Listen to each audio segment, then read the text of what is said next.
Hello students, welcome to TMPS online classes.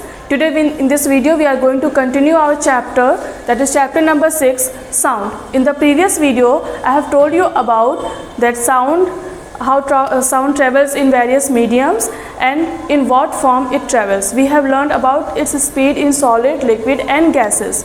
Now today we are going to learn how the reflection of sound takes place. Now when sound travels and a hurdle comes in its path, then three things can be happen. First, the sound wave can be reflected. Second, the sound wave can be refracted. Or third, the sound can be absorbed by that hurdle. Now, reflection of sound. It means when the sound wave is going in a direction and a hurdle comes in its path, the sound wave collides with that hurdle and then it is reflected back in its direction. Now, the sounds we hear are of two types. First one, the sound wave can be directly from the source from which the sound is coming. The second one can be the reflected sound. Okay, but our ears can only differentiate the sound if there is a difference of 0.1 second in the time of the sound which is coming to our ears. Suppose you are in a small room. अगर आप एक small room में हैं and a person is speaking, so the sound wave comes to your ears in two ways. First one, the sound wave can be coming directly from the speaker. Okay, it is coming directly to your ears. The second one can be the sound wave can be reflected back from the walls of that room and then coming to your ears. Okay, but if we are in a small room, we cannot differentiate between these two sound waves. We cannot differentiate between the original sound wave and the reflected sound wave because they both are coming to our ears within 0.1 second.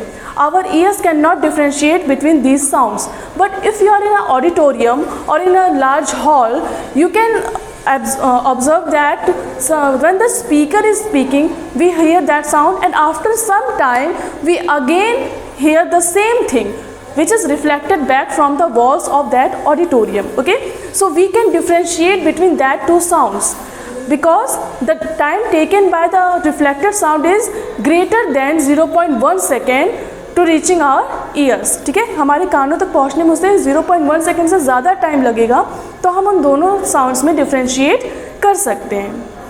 Next thing is good and bad reflectors of sound. Okay, the smooth and hard surfaces are very good reflectors of sound, like steel, concrete, etc. While fluffy and soft materials are bad reflectors of sound.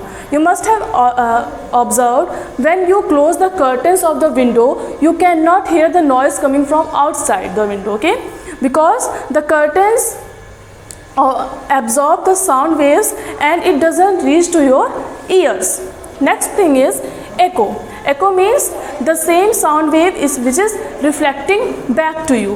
Now if suppose here is an observer which is speaking, okay, and the sound wave travels a distance of x meters and again it is reflected back and coming to the observer. Okay, so the distance traveled by that sound wave is x plus x, that is 2x meters. Now we have to find the time, we have to find the minimum distance which has to be there so that you can hear an echo. ठीक है, हमें वो minimum distance calculate करनी है कि आपको एको सुनाई दे, आपको ओरिजिनल साउंड के बाद रिफ्लेक्टेड साउंड अलग से सुनाई दे, हमारे ईयर्स उसे डिफ्रेंशिएट कर सकें. ये होने के लिए क्या होना चाहिए? The time difference should be minimum 0.1 second. It can be greater than that, but it has to be minimum 0.1 second. So as we know, speed is equal to distance upon time. Okay, so here the sound wave is traveling in air. Okay, so the speed will be 332 meter per second. The distance we have taken as x, the total distance travel is 2x. So we will take distance as 2x and the time taken will be minimum time, that is 0.1 second. When we calculate it, we will get that x, that is distance between the observer and the reflecting surface, is 16.6 meters. So this is the minimum distance required so that our ears can hear the echo. Our ears can hear that reflected sound separately from the original sound wave. The minimum distance has to be 16.6 meters. If it is less than this, we cannot hear the both sounds separately. Okay? Now, this property of sound wave is used by sonar. Okay, you must have heard about it. It is used to measure the sea depth or to detect if there is anything below the sea level. Okay, what happens in that, the sound waves are generated and the time taken by the sound wave to reflect back and to come to the observer is calculated. The time taken is calculated and we know what is the speed of sound wave in water, and using that we can calculate the distance in the similar way. So the distance of the object or the sea